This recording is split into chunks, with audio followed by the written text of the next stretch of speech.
qilyapsan? O'zingni eslay olmayotgandek tutma. Satorumi? Ha.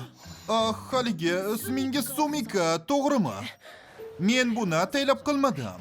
Shoshmang, u jarohat oldimi? Nima, rostdanmi? Meni ahmoq deb o'ylama, yaramas. Unda tirnalgan joy va zarb olgan joy bor. Satoru juda jim bola, u va nihoyat do'stlarga ega bo'lgandan juda xursand edim. Ma'lum bo'lishicha, uni do'st axlat edi. Bu ahmoq bola birorta do'st orttirishini umuman iloji yo'q axir. Men senga unga nima qilgan bo'lsang qaytaraman. Voy.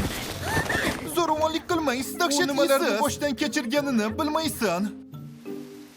Uni topishganda, u yomg'ir ostida yolg'iz o'zi bo'lgan.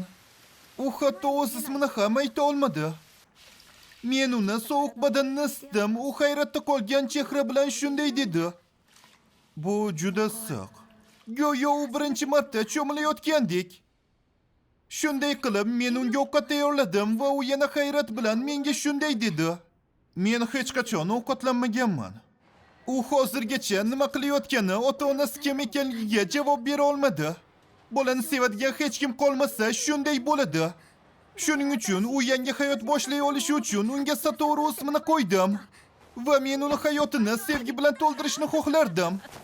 Kechirasiz, lekin u umuman siz o'ylayotgandek odam emas, bilasizmi? Unga vaqtingizni behuda sarflayapsiz. Senga saboq berishimni juda xohlayotganga o'xshaysan. Shoshmang, men bunga yo'l qo'ymayman. Karate, zyudo, aikido, men hammasi bilan shug'ullanganman, sizni yengaman.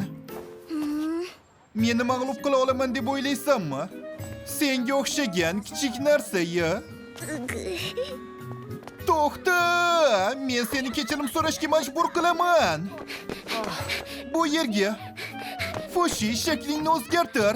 Istalgan narsaga nima bo'lsa ham. Nima?